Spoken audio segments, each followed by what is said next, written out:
There's only one thing wrong with this dress. It just needs some sleeves. With some great big puff sleeves, this will be perfect for doing 1890s. So I've got the fabric to go with it, and I got the pattern. Let's cut some sleeves out.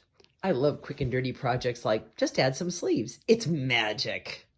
Well, this project already got more complicated. Inside the pattern was no pattern pieces for sleeves.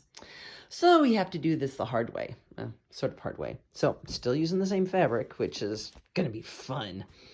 But I happen to have a book that I absolutely adore. It's one of my first costume books.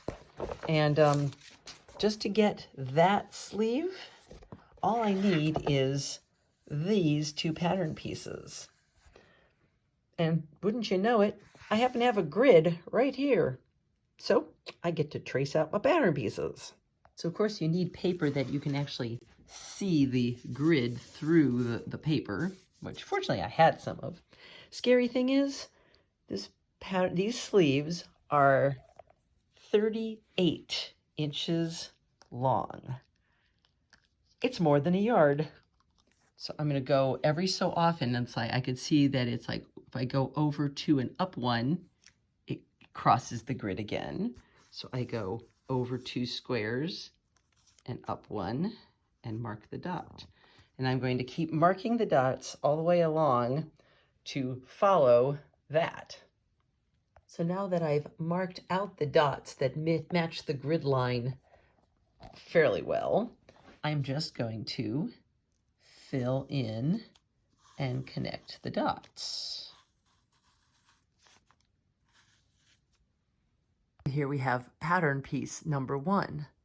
That is one big sleeve. So I took a bit of creative license with the original in the process of expanding it, but I now have the sleeve lining.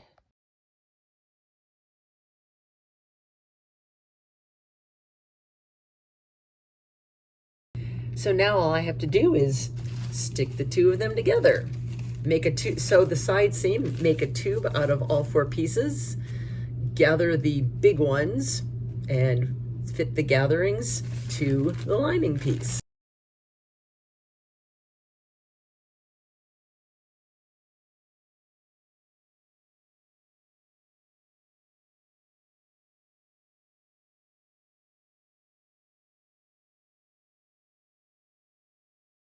Now this fabric happens to be kind of on the smushy side, so I am going to install, I got some interface, some rather stiff interfacing, and I am going to make a little placket or to install in the sleeve to give it some height and shape at the top of the sleeve to keep it a little puffier.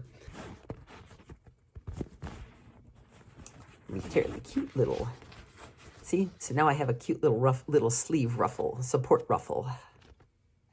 So now I have the support ruffle attached to the top of the sleeve lining. And now it's just a matter of gathering the big sleeve over it. And that will help support the sleeve. It'll make more sense when I gather all this up. I have got, because I'm going to be taking these rough edges and attaching them to a garment with all finished edges, I'm going to bind them with seam binding and then hand tack them in. And it just so happens I have some satin seam binding so that it's more supple and more comfortable because it is going to be like right around the arm.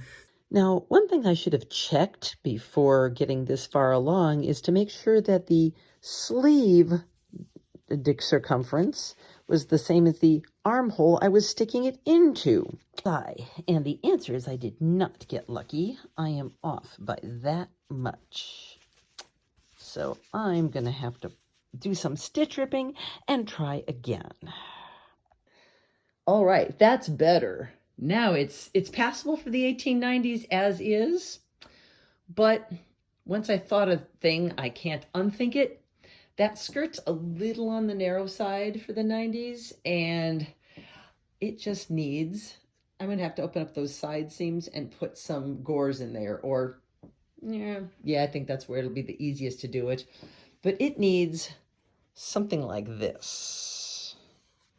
Okay, now I'm happy. That last little touch is just what it needed. The skirt just needed that little bit in there. It's an 1890s ball gown.